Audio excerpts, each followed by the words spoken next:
Olá, alunos, tudo bem com vocês? Espero que todos estejam bem. Nós estamos indo para a terceira semana do módulo de gastro e nessa semana um dos temas que vamos discutir é Helicobacter pylori.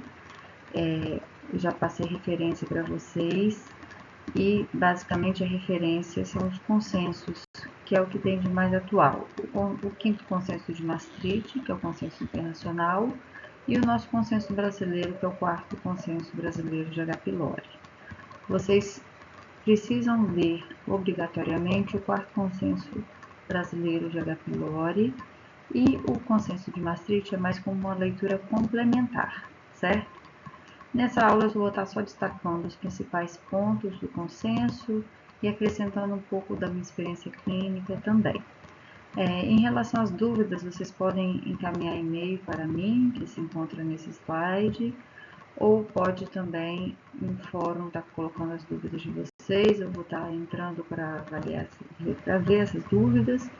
E na nossa videoconferência vai ser um momento também para a gente discutir melhor o assunto e tirar dúvida de quem tiver. Tudo bem? O próximo slide eu vou tirar a minha imagem, porque senão vai atrapalhar algumas figuras, algumas imagens dos próximos slides, ok?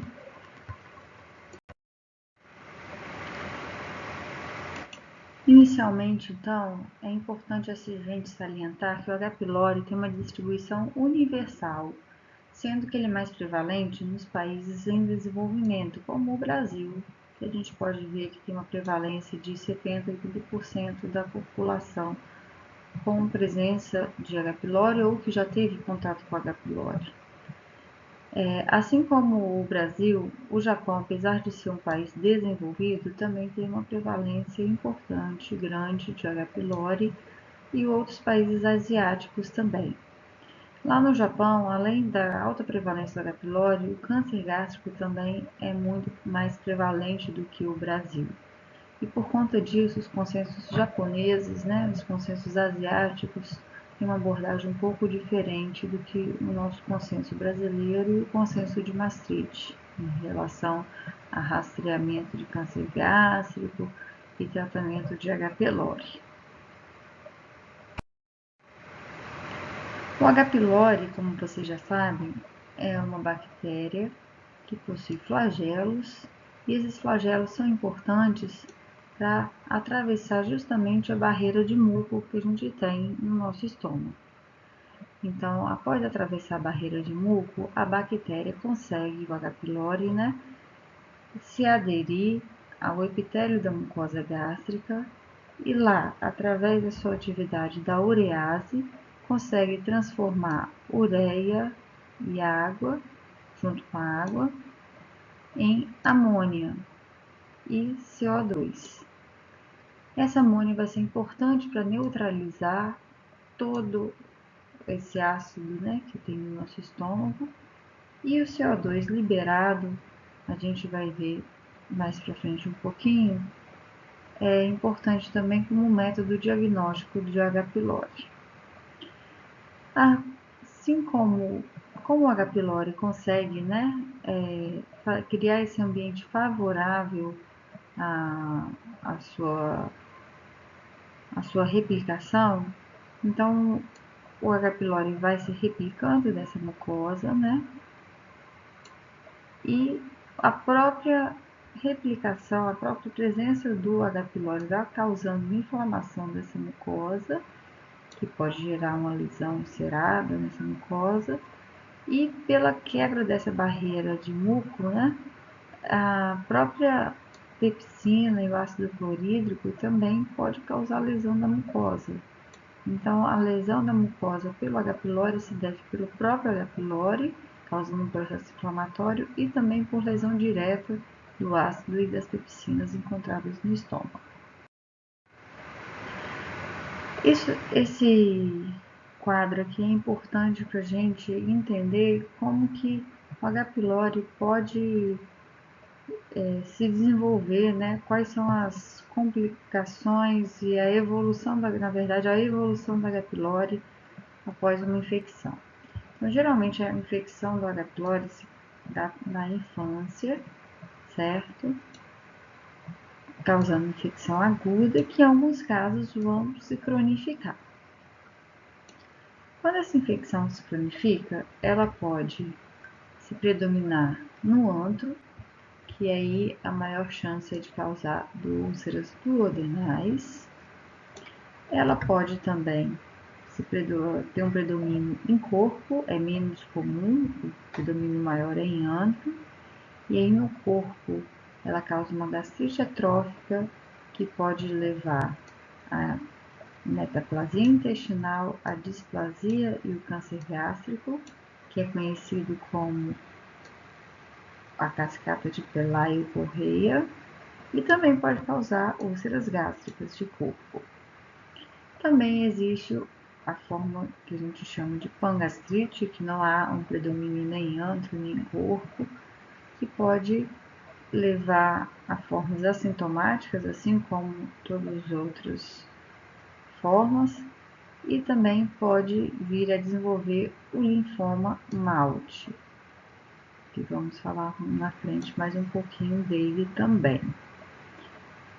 Lembrar que, como falei, a forma assintomática pode estar presente em qualquer uma dessas condições e é o mais frequente que a gente vê no dia a dia.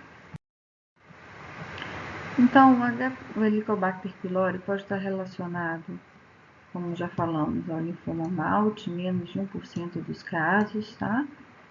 É um índice bem baixo, mas a relação é muito forte.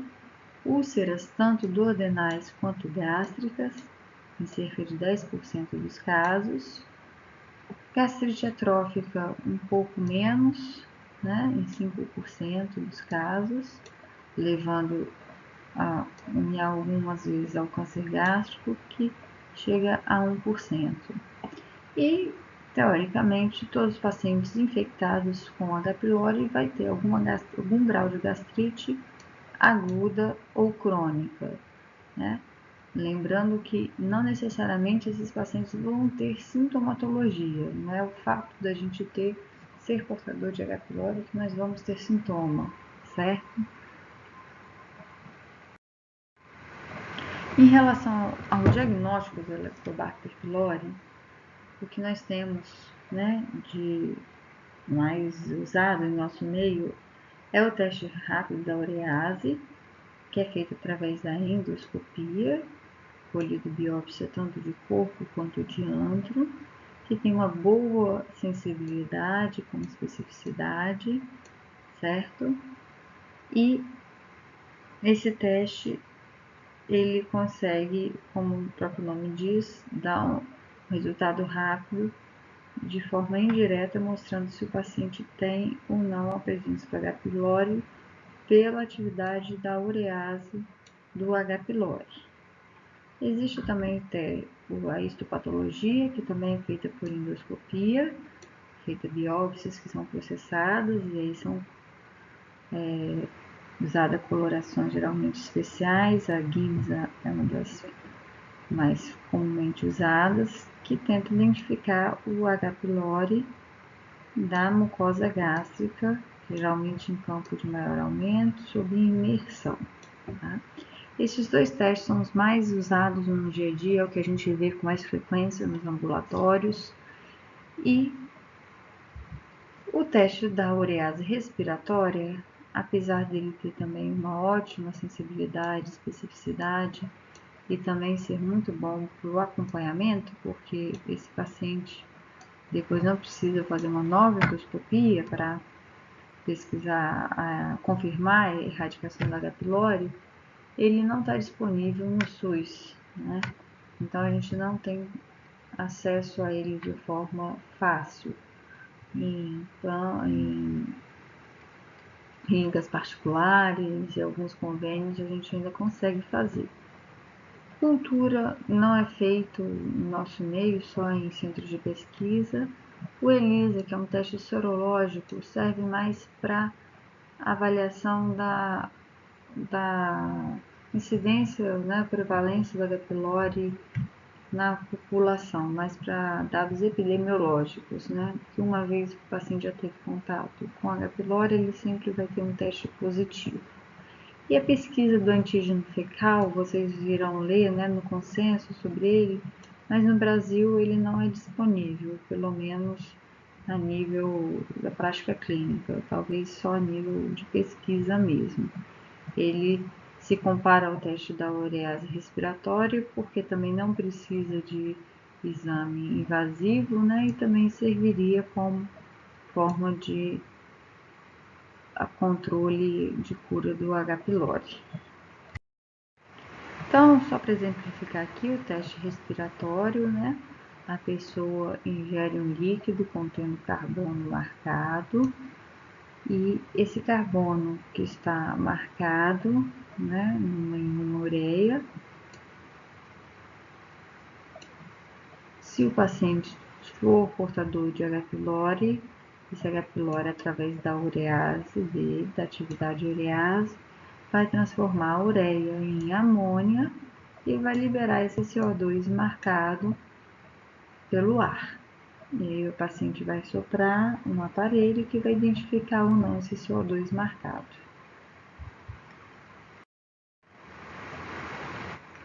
Muito importante no diagnóstico, a gente sempre levar em consideração, né, se o paciente teve todas as orientações, recebeu as orientações necessárias para que não ocorra exames falsos negativos. É comum, às vezes, em ambulatório, a gente vê paciente com úlceras duodenais, às vezes até recorrente, sem outra causa específica, e que aí uma das causas pode ser um exame falso negativo. Ou também não é incomum, às vezes o paciente faz teste da urease e faz histopatológico. E aí um exame vem positivo e o outro negativo. Isso pode vir a ocorrer por diversos fatores. Um dos principais fatores é o uso de inibidor de bomba de prótons, esse termo aqui está em inglês, né?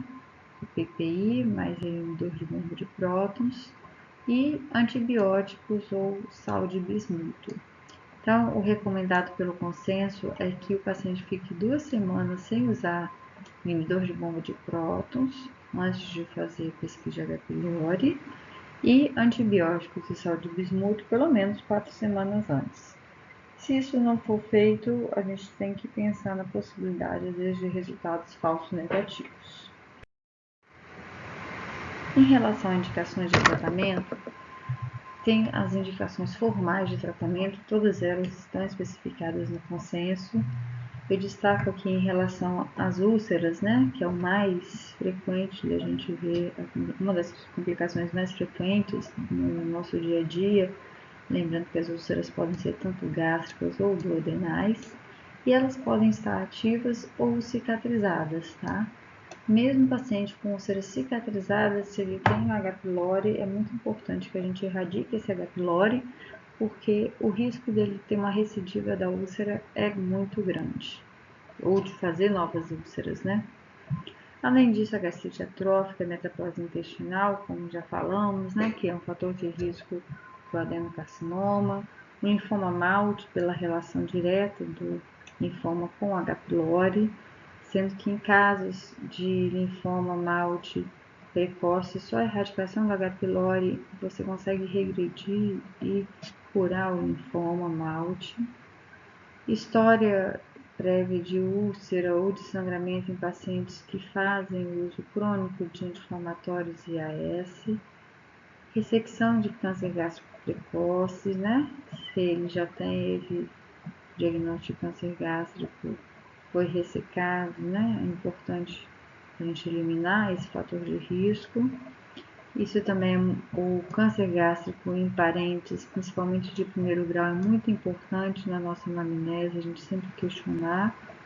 Não é incomum, às vezes, o paciente ter histórico na família, e aí é importante a gente fazer a investigação da H. pylori, mesmo que esse paciente seja assintomático.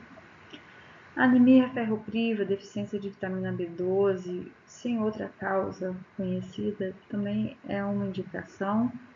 que vocês vão ver que o grau de evidência é menor, o nível de evidência é menor, mas que é válido também, às vezes, a gente pensar no tratamento. E na PTI também é uma indicação de retificação de H. pylori.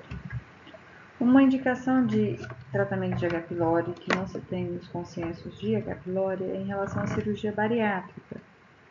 Na prática, a gente sempre pesquisa H. pylori e, se positivo, a gente trata e depois faz controle de cura desses pacientes que vão ser submetidos à cirurgia do tipo bypass, que é esse tipo de cirurgia onde grande parte do estômago vai ficar excluso. E esse estômago excluso vai ser de difícil acesso e pode ter complicações do H. pylori, tanto úlcera como neoplasia.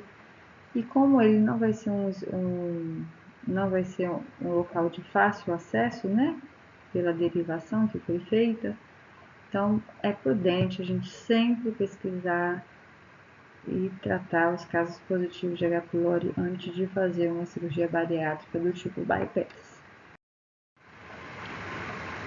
Um outro ponto importante dentro do consenso brasileiro é em relação à dispepsia e a estratégia teste-trato. Geralmente vocês têm dúvida quando leem sobre esse assunto e eu vou aqui explicar um pouco, ver se vocês conseguem compreender melhor, mas se precisarem na videoconferência a gente retoma o assunto. Então, primeiramente, né, em relação à dispepsia, o consenso coloca esses tópicos e uma coisa importante hoje da gente entender é que a dispepsia hoje é classificada como orgânica, dispepsia associada ao H. pylori e dispepsia funcional. Então, todo paciente com dispepsia e que tem H. pylori, a gente deve fazer a erradicação e a eliminação do H. pylori. E como deve ser feita essa investigação do H. pylori nesses pacientes dispépticos? Aí vem a estratégia teste-trate. Eles indicam, né, recomendam investigar o H. pylori por método não invasivo, que nesse caso seria o método do teste respiratório em pacientes menores de 40 anos com dispepsia, né, e sem sinais de alarme, certo? Uma crítica a esse método. A primeira questão é que a gente não tem acesso ao teste respiratório a nível de saúde pública no SUS. Então, a gente não consegue usar essa estratégia no SUS. E a segunda questão é que a gente, por este método, consegue só dar o diagnóstico de H. pylori ou afastar o H. pylori. A gente não consegue avaliar outras causas, né, de dispepsia, que a própria úlcera péptica pode dar sintomas dispépticos, enfim, a gente não tem a avaliação da mucosa gástrica desse paciente, que inclusive no Coma 4, né, sobre dispepsia, que a gente vai falar na próxima aula, eles colocam que para a gente dar diagnóstico de dispepsia funcional, a gente precisa afastar causas orgânicas. E para afastar causas orgânicas, a gente necessariamente vai precisar de uma endoscopia para ver essa mucosa gástrica direitinho. Mas esse método, essa estratégia teste-trate, na prática clínica nossa, a gente não usa no dia a dia, mas é sempre comentada em congressos e também, às vezes, cobrada em provas de residência. Lembrar sempre dos sinais e sintomas de alarme e, quando a gente estiver atendendo esses pacientes, a gente sempre deve questionar sobre esses sintomas, né, e fazer essa investigação de forma bem direta, porque isso indica alguma doença mais grave, né, que pode ser uma neoplasia ou uma outra doença orgânica mais grave. Então, né, todos aqueles sintomas que estão associados às doenças mais graves, perda de peso, disfagia ou ginecofagia, febre, vômitos persistentes, sangramento do trato gastrointestinal, anemia, icterícia, massa palpável, linfonodomegalias, história familiar de câncer gástrico, Isso aqui volta a reforçar que é muito importante na nossa história clínica, a gente sempre questionar, e mudança no padrão dos sintomas também, né? O paciente apresentar uma piora muito rápida e progressiva dos sintomas. Em relação ao H. pylori e anti-inflamatório, esse tópico do consenso também é importante a gente destacar, porque aqui fala que todo paciente que faça uso de anticoagulante, ou AS, ou anti-inflamatórios, eles têm um risco aumentado de sangramento por úlceras, quando o H. pylori está presente, associado.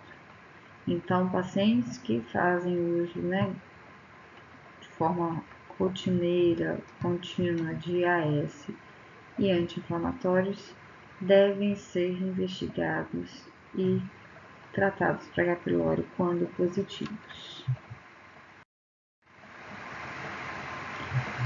Em relação à doença do refluxo, é muito comum, às vezes, o paciente chegar com sintomas de refluxo no ambulatório e aí ele já traz uma endoscopia que mostra a presença de H. pylori e ele associa aqueles sintomas ao H. pylori.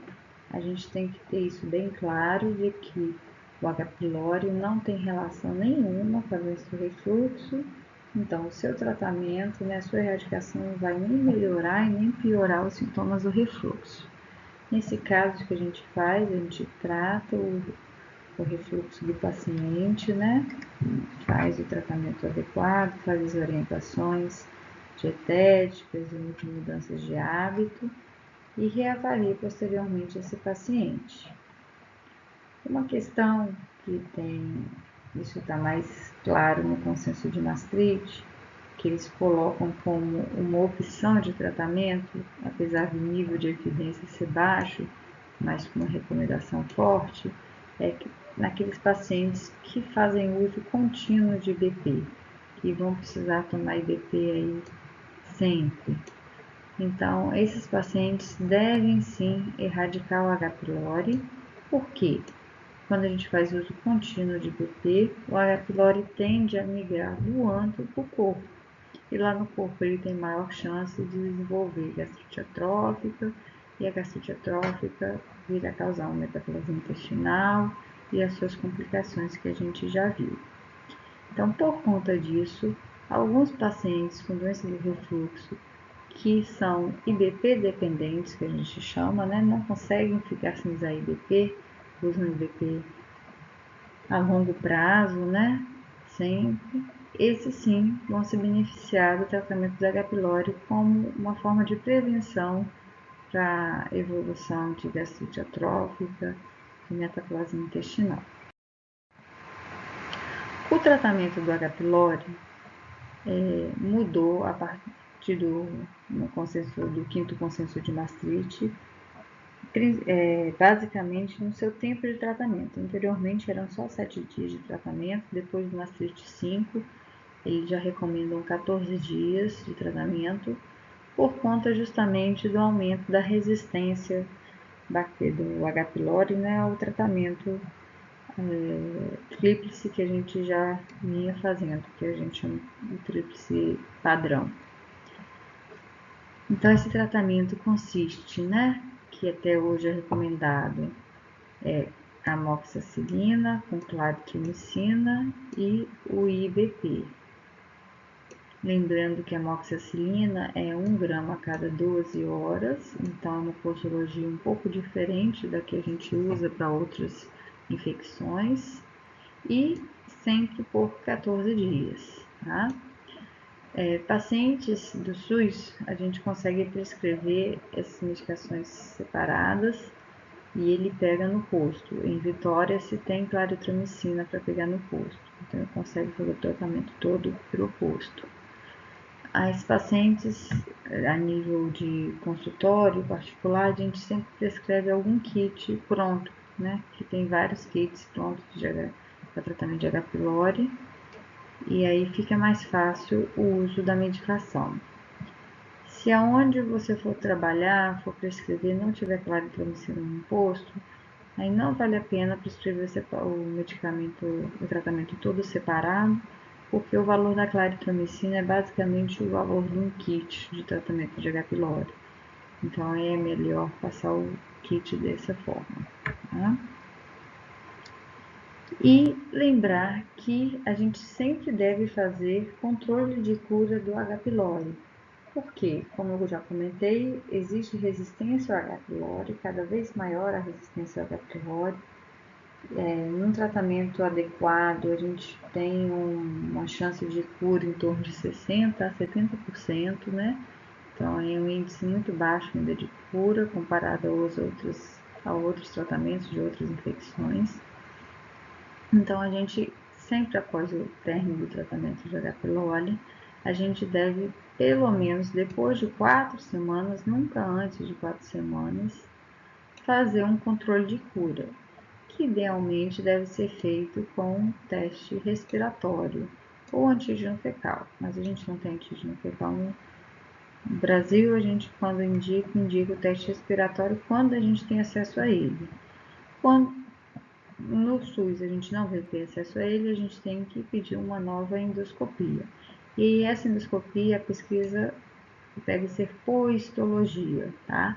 Não deve se usar a urease, que com a urease o risco de falso positivo é alto. Então a gente sempre pesquisa por histologia. Aqui só para demonstrar outros tratamentos que podem ser recomendados, né, como tratamentos de resgate, quando o primeiro tratamento não funcionou. E isso é importante salientar que pacientes que já fizeram tratamento de H. pylori, a gente nunca deve repetir o mesmo esquema, o mesmo tratamento. Então, nas consultas, a gente sempre questiona se o paciente já tratou, né, se já tomou remédio, antibiótico para bactéria, assim que a gente pergunta, porque às vezes usou só o omeprazol e ele acha que isso é tratamento, então tem que questionar se já usou antibiótico também. E uma vez se ele usou e se tem indicação de erradicar mesmo, a gente deve fazer tratamentos alternativos.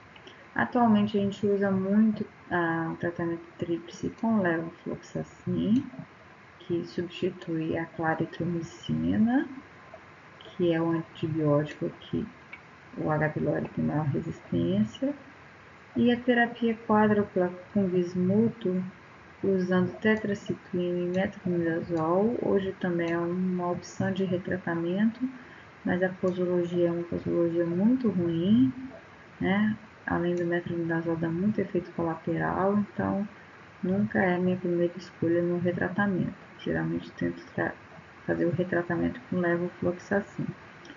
A furazolidona também existe, né, um tratamento quádruplo com furazolidona, mas que atualmente a gente não tem feito porque a furazolidona saiu do mercado, então a gente não consegue mais fazer esse tratamento por falta de acesso à medicação. Às vezes se consegue manipulado, mas mesmo assim é muito difícil, tá? Então, por hoje era isso que eu queria falar com vocês sobre H. pylori. Espero que eu tenha ajudado vocês no estudo e a gente se vê na videoconferência para estar tirando maiores dúvidas. Um abraço a todos.